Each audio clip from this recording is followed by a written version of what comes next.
Good morning everyone, my name is Vijay Gupta and you are watching biology classes. तो welcome है आप सभी का बायोलॉजी की इस क्लास में। स्टूडेंट्स, जैसा कि आपको पता है कि इस वक्त हम बायोलॉजी का इंट्रोडक्शन यानी जीव विज्ञान का परिचय इस पर एक सीरीज बना रहे हैं, जिसके 4 लेक्चर्स मैं ऑलरेडी दे चुका हूं। उनके लिंक मैं आपको इस वीडियो के डिस्क्रिप्शन में दे दूंगा, आप उन वीडियोस को जरूर देख लें। आज ये हमारा 5वां लेक्चर है।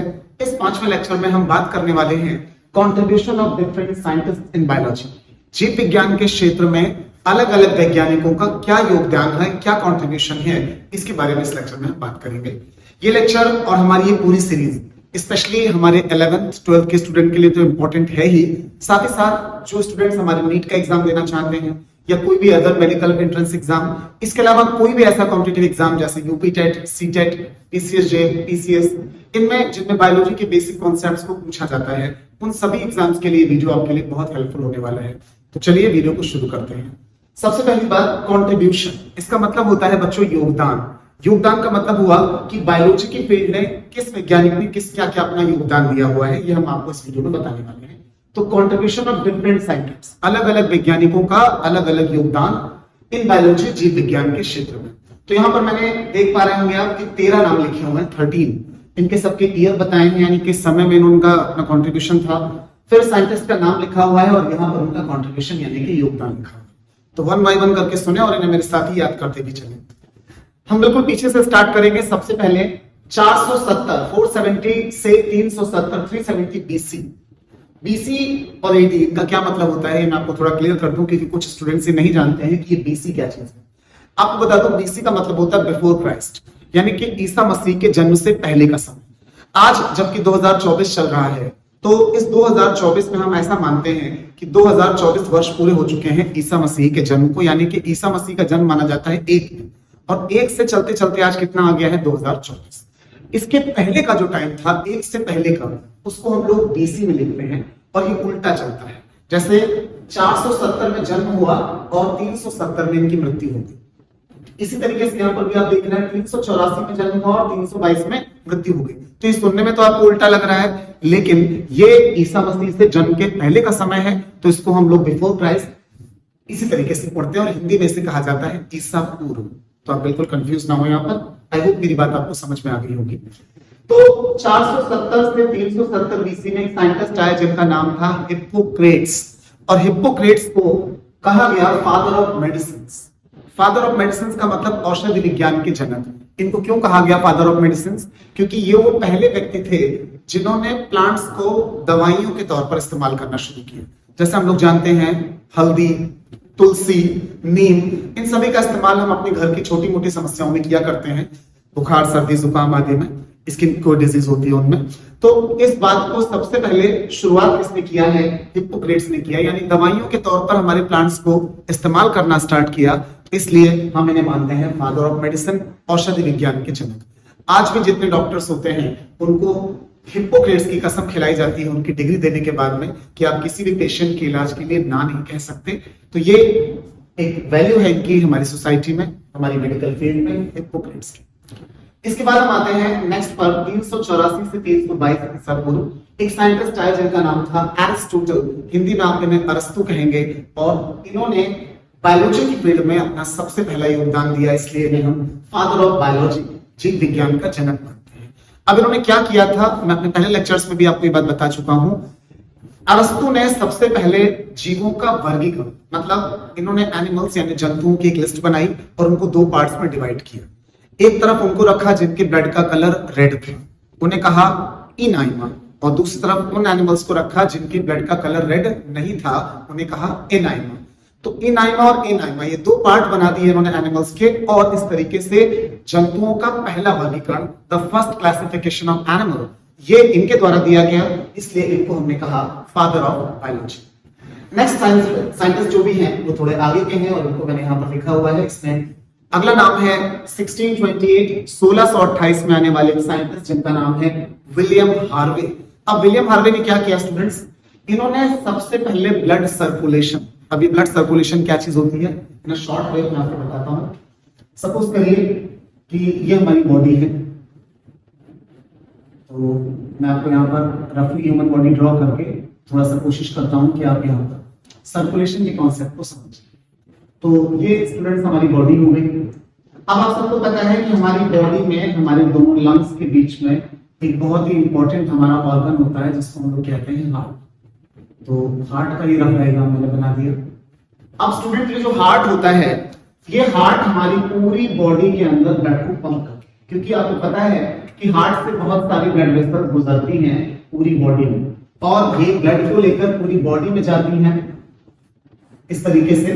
तो ये जो हमारी ब्लड वेसल्स पूरे ब्लड को पूरी बॉडी के अंदर पहुंचा रही हैं, इस प्रोसेस को हम कहते हैं हिंदी में रक्त का परिसंचरण, ब्लड सर्कुलेशन। तो ब्लड का जो सर्कुलेशन है इसके बारे में सबसे पहले किसने बताया? विलियम हार्वे ने, कि हमारी बॉडी में ब्लड किस तरीके से सर्कुलेट होता है। इस बात को एक्यूरेसी के साथ एकदम सही तरीके से सबसे पहले किसने एक्सप्लेन किया है? विलियम हार्वे ने। और कब किया है? 1628 में। इसलिए हम विलियम हार्वे को मानते हैं कि इन्होंने डिस्कवरी ऑफ ब्लड सर्कुलेशन की। तो अगला जो नाम हमारा है वो है रॉबर्ट हुक का, जिन्होंने 1665 यानी कि 1665 में डिस्कवरी ऑफ सेल की खोज की। अब इन्होंने क्या किया?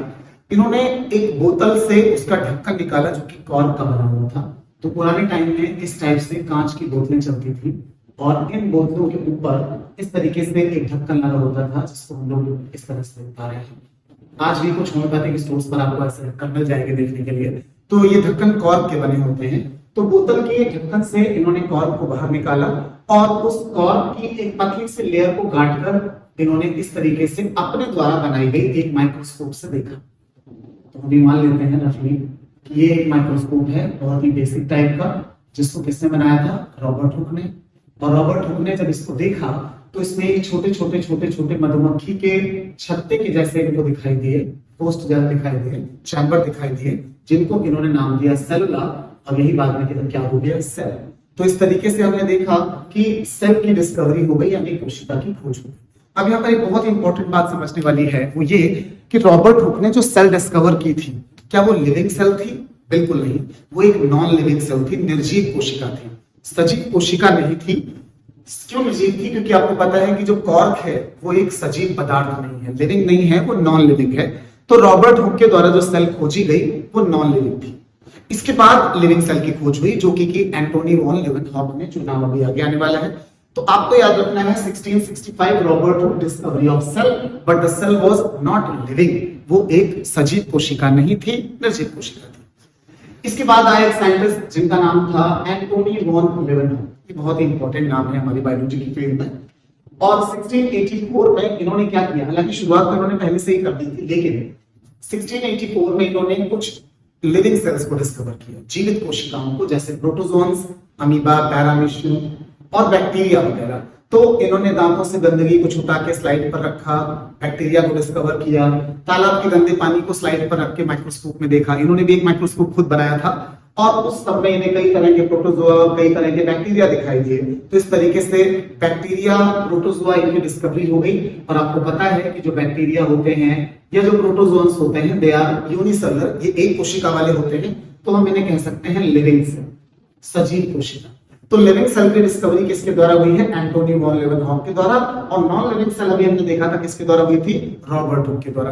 तो एंटोनी वॉन लीवनहॉक ने डिस्कवरी की प्रोटोजोन्स की, बैक्टीरिया की। इसीलिए एंटोनी वॉन लीवनहॉक को फादर ऑफ बैक्टीरियोलॉजी, जीवाणु विज्ञान का जनक कहते हैं, क्योंकि बैक्टीरिया की डिस्कवरी सबसे पहले इन्होंने की थी। नेक्स्ट हम बात करेंगे एक साइंटिस्ट की जिनका नाम है जॉन रे। ये क्वेश्चन बहुत ही पॉपुलर है, एक नंबर में अक्सर पूछा जाता है कि स्पीशीज वर्ड को किसने यूज किया? स्पीशीज मतलब जाति। तो स्पीशीज का जो कॉन्सेप्ट है वो सबसे पहले दिया गया जॉन रे के द्वारा 1693, 1693 में। तो 1693 में जॉन रे के द्वारा कहा गया स्पीशीज क्या है, जाति क्या होती है। इस पर जाति की संकल्पना यानी concept of species was given by John रे इन 1693। ओके, नेक्स्ट है हमारा 1733। एक साइंटिस्ट थे जिनका नाम था स्टीफन हेल्स। स्टीफन हेल्स, इन्होंने क्या किया? First measurement of blood circulation. अभी अभी हमने पीछे विलियम हार्वे को देखा था जिन्होंने ब्लड सर्कुलेशन को सबसे पहले डिस्कवर किया। इसके बाद जो स्टीफन हेल्स हैं, इनका क्या कंट्रीब्यूशन रहा? इन्होंने ब्लड सर्कुलेशन को मेजर करना, सबसे पहले एक्यूरेट मेजरमेंट किसने किया है? आपको स्टीफन हेल्स का नाम लेना है यहाँ पर कि स्टीफन हेल्स ने पहला मेजरमेंट किया है किसी के ब्लड सर्कुलेशन का, और कब किया है? 1733। यहां पर उनके बारे में एक और बात बता दूं, बॉटनी में हम एक ब्रांच पढ़ते हैं प्लांट फिजियोलॉजी, पादप शरीर क्रिया विज्ञान, जिसमें आपको फोटोसिंथेसिस, प्रकाश संश्लेषण, वाष्पोत्सर्जन मतलब ट्रांसपायरेशन, ये सब कुछ पढ़ाया जाता है। प्लांट्स की बॉडी पर पूरी बेस्ड होती है। उस ब्रांच के फादर भी यही हैं, तो आप बिल्कुल यहां पर लिख सकते हैं ब्रैकेट में इनके नाम के आगे, father of plant physiology Stephen Hales. ये दोनों क्वेश्चन कवर करेगा आपके स्टीफन हेल्स। नेक्स्ट 1735 1735 एक साइंटिस्ट, बहुत इंपॉर्टेंट नाम अगेन, कैरोलस लिनियस। ये बहुत ही ख्याति प्राप्त वैज्ञानिक हैं हमारी बायोलॉजी की फील्ड में। इन्होंने क्या किया 1735 में? Publication of book Systema नेचुरे। Systema नेचुरे book के बारे में मैं पहले भी आपको लेक्चर्स में बता चुका हूं। ये एक किताब है जो कि कैरोलस लिनियस के द्वारा लिखी गई, कब? 1735। इस किताब की खास बात क्या है कि इसमें द्विनाम पद्धति, बाइनॉमिनल नोमेनक्लेचर दिया गया। वेरी शॉर्ट वे मैं आपको यहाँ पर क्लियर कर दूं, ये बाइनॉमिनल नोमेनक्लेचर क्या होता है स्टूडेंट्स। जैसे एग्जांपल के तौर पर मैंने यहाँ पर एक नाम लिखा, राना टिग्रीना, राना टिग्रीना। ये नाम होता है बच्चों फ्रॉग। फ्रॉग मतलब मेढक। तो मेढक हम हिंदी में कह रहे हैं, इंग्लिश में हम फ्रॉग बोल रहे हैं, और वैज्ञानिक नाम यानी साइंटिफिक नेम उसका क्या है? राना टिग्रीना। अब ये जो राना है ये जीनस होता है मतलब वंश, और जो टिग्रीना है ये स्पीशीज होती है मतलब कि जाति। तो आप देख पा रहे हैं कि किसी भी वैज्ञानिक नाम में या साइंटिफिक नेम में कितने नाम आते हैं? दो। राना टिग्रीना पहला जीनस का नाम होता है, दूसरा स्पीशीज का नाम होता है। दो नामों से बनी हुई इस पद्धति को हम लोग हिंदी में कहते हैं द्विनाम पद्धति, और इंग्लिश में कहते हैं बाइनॉमिनल नोमेनक्लेचर। और ये द्विनाम पद्धति कहां दी गई थी? इस किताब में जिसका नाम है सिस्टमा नेचुरे, और ये किताब किसने लिखी है? Carolus Linnaeus. तो आजकल जो हम पढ़ते हैं एनिमल्स और प्लांट्स के साइंटिफिक नेम, वैज्ञानिक नाम, ये सारे इनकी शुरुआत किसके द्वारा की गई? इन्हीं के द्वारा की गई, इसलिए बहुत ही महान वैज्ञानिक माने गए। और आपको बता दूं कि इनको फादर ऑफ मॉडर्न टैक्सोनॉमी, आधुनिक वर्गीकरण विज्ञान का जनक भी कहा जाता है कैरोलस लिनियस। तो इनके बारे में ये सारी इंफॉर्मेशन आपको बिल्कुल याद रखनी है, बहुत इंपॉर्टेंट है आपके लिए। इसके बाद हम आते हैं आगे। नेक्स्ट है 1798 में एक साइंटिस्ट आया स्टूडेंट, जिनका नाम था एडवर्ड जेनर। एडवर्ड जेनर ने सबसे पहला टीका, और वो टीका किसका था? स्मॉल पॉक्स यानी कि चेचक का टीका। सबसे पहला चेचक का टीका बनाया किसने? एडवर्ड जेनर ने। तो स्मॉल पॉक्स वैक्सीनेशन, आपको पता है कि वैक्सीन माने होता है टीका, और वैक्सीनेशन माने टीकाकरण। तो स्मॉल पॉक्स वैक्सीनेशन का क्रेडिट सबसे पहले किसको गया? 1798 में एडवर्ड जेनर को, जिन्होंने दुनिया का पहला वैक्सीन तैयार किया, जो कि किसके लिए था? चेचक यानी कि स्मॉल पॉक्स के लिए था। ओके स्टूडेंट्स, तो अगला हमारा जो नाम है वो है C.H. पैंडर 1817। इन्होंने क्या किया? First description of 3 germ layers. 3 germ layers यानी कि 3 जनन स्तर, इनके बारे में सबसे पहले बताएं। अभी क्या होता है, आइए इस कॉन्सेप्ट को मैं थोड़ा क्लियर कर देता हूं आपको बिल्कुल बेस से। आपको पता है कि नेचर में 2 चीजें हैं, एक मेल है और एक फीमेल। मेल की बॉडी के अंदर बनते हैं स्पर्म्स, और फीमेल की बॉडी के अंदर बनते हैं ओवम। स्पर्म और ओवम जब मिलते हैं तो आपको पता है इस प्रोसेस को हम लोग क्या कहते हैं? फर्टिलाइजेशन, जिसमें कई सारे स्पर्म आते हैं, कोई एक ओवम के अंदर जाकर फ्यूज हो जाता है, और इस प्रोसेस को हम लोग क्या कहते हैं? फर्टिलाइजेशन, निषेचन। तो स्पर्म और ओवम मिल गए और हो गया फर्टिलाइजेशन। इसके बाद जो स्ट्रक्चर बनी होती है उसको हम लोग कहते हैं जाइगोट, जिसके पास सिंगल सेल होती है। और ये जाइगोट कैसा होता है? डिप्लॉइड होता है, 2n का। स्पर्म हैप्लॉइड है और ओवम भी हैप्लॉइड है, मतलब n बराबर 23 यहां से और n बराबर 23 यहां से। 23 क्रोमोसोम आते हैं, 23 क्रोमोसोम फादर से, 23 क्रोमोसोम मदर से, और यहां पर कितने हो जाते हैं? 46। तो आप सबको पता है कि ह्यूमन की पहली सेल यानी जाइगोट, उसमें कितने क्रोमोसोम्स होंगे? 46 होंगे। तो अब ये जो जाइगोट है इसके पास अभी एक सिंगल सेल है। अब क्या होगा कि जाइगोट डिवाइड होगा, एक से कितनी सेल बनाएगा? 2 सेल्स बनाएगा, फिर 2 से कितनी बनाएगा? 4 सेल्स बनाएगा, 8 सेल्स बनाएगा, और इस तरीके से सेल्स का पूरा एक ग्रुप बन जाएगा। और सेल्स के इस ग्रुप को स्टूडेंट्स हम कहते हैं एम्ब्रियो। ठीक है, अब ये जो एम्ब्रियो बन जाता है, अब यहाँ पे जाइगोट और एम्ब्रियो में डिफरेंस भी क्लियर कर लें, अक्सर लोगों को कंफ्यूजन होता है। जाइगोट को हिंदी में युग्मनज कहते हैं और इसके पास सिर्फ एक सेल होती है। एम्ब्रियो को हिंदी में भ्रूण कहते हैं और इसके पास कई सारी सेल्स होती हैं। अब जो एम्ब्रियो होता है इसकी कई स्टेजेस होती है। जैसे सबसे पहले ये बनाता है मोरुला, मोरुला से बनाता है ब्लास्टुला, और ब्लास्टुला से बनाता है गैस्ट्रुला। ये सारा कुछ मैं आपको एम्ब्रियोनिक डेवलपमेंट में पढ़ाऊंगा डिटेल में, अभी भी फिलहाल शॉर्ट में हम जानते हैं।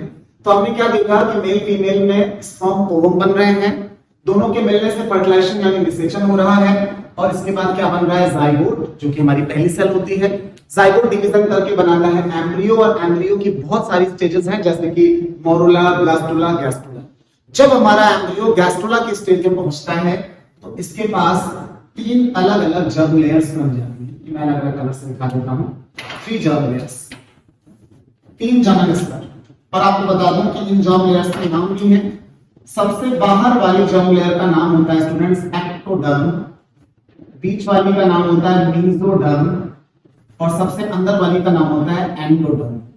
तो हमारी 3 जर्म लेयर्स कौन सी हो गई, एक्टोडर्म, मेसोडर्म, एंडोडर्म। और आपको बता दूं कि यही 3 जर्म लेयर्स हमारी बॉडी के सारे ऑर्गन्स बनाती हैं। हर ऑर्गन इसी से बना है। एग्जांपल के तौर पर अगर मैं कहूं कि हमारी जो स्किन होती है तो वो एक्टोडर्म से बनी है।